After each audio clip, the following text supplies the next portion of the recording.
How you feel like everyone's looking today? It looked like Moose has been out to the side a little bit. Well, he picked up a little knock in training, and then he re-aggregated. Still feels it a little bit. He had a cortisone injection yesterday. Sometimes the cortisone takes a day or two, so we'll see if he can rock up, and we'll do a pre-game fitness test and see where he's at. And is the back situation, or what is or can you say what the? It's a muscular injury. Okay. Jackson Reagan, anything new on him? How ready is he? So for Jackson, we felt there was one more little bit of training that we wanted to do. So he's got a heavy push day tomorrow. So that means he's not going to be on the bench, just to prepare him for Wednesday, Sunday. Go ahead. So we talked to Jesus. He seems to feel like he has the confidence of the coaches, of his teammates. What do you think? What do you think he still needs to show, or do you feel like you're getting exactly what you need from him? Well, I'll get right to your point, or what I think is your point. I talked to him yesterday about, does he feel the pressure of not scoring? Because he does a lot of good things. I mean, I thought in Portland he had a good game, got us out of some jams, did some good things, but everybody's looking at, does he score goals?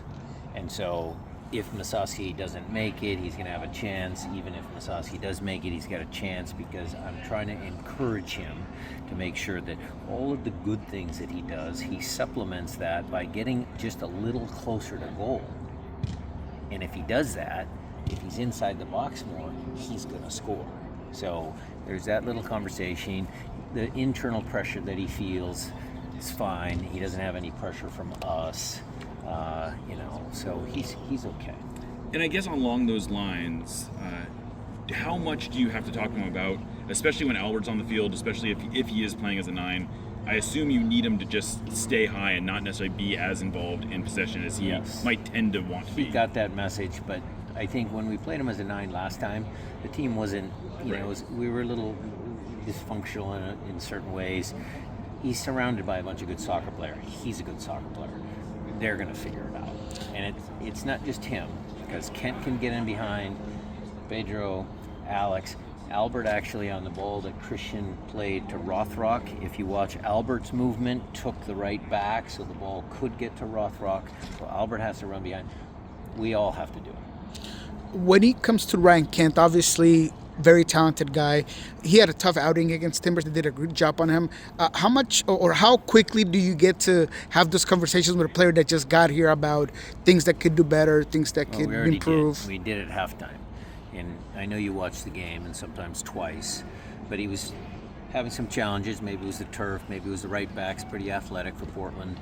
But he wasn't doing the things that he's used to doing. So at halftime, we said, hey, Ryan, instead of trying to dribble past the guy, why don't you play it sprint, because you're very quick. So that first play in the second half, you see him, he lines the guy up, everybody thinks he's going to dribble, but he plays in sprints, he gets the ball, we almost score. So he's got more tools in his tool bag, and that's what we're encouraging him to do, is figure out the league, figure out the defenders, because he's new to the league, he doesn't know everybody yet, and then make adjustments. When you have a team like Dallas that had to play in Houston, then New York, now they're coming here, is it even more important to start off the game at high tempo? High tempo, defensively and offensively. We don't know how they're going to come in. They're obviously a dangerous team because they have a ready-built excuse. We traveled all this way and we played 120 minutes, emotional penalties, but that works in Eric's favor. He can just play the underdog card and say, hey, let's just go out and play free, let's compete. So I expect a good game. This week, one of the topics that's come up is the Club World Cup bonuses. And I know this is something that is way outside your purview necessarily, but what do you feel like you need to do in order to sort of what's your messaging in all that? It seems to be a chatter. Well, the messaging is, look, we're sympathetic. We understand where the players are coming from. But the CBA was negotiated back in 2021. Club World Cup wasn't even around then. So is there communication? Does the union just have to do their job and make the ask? Do the owners have to say yes? No, they don't.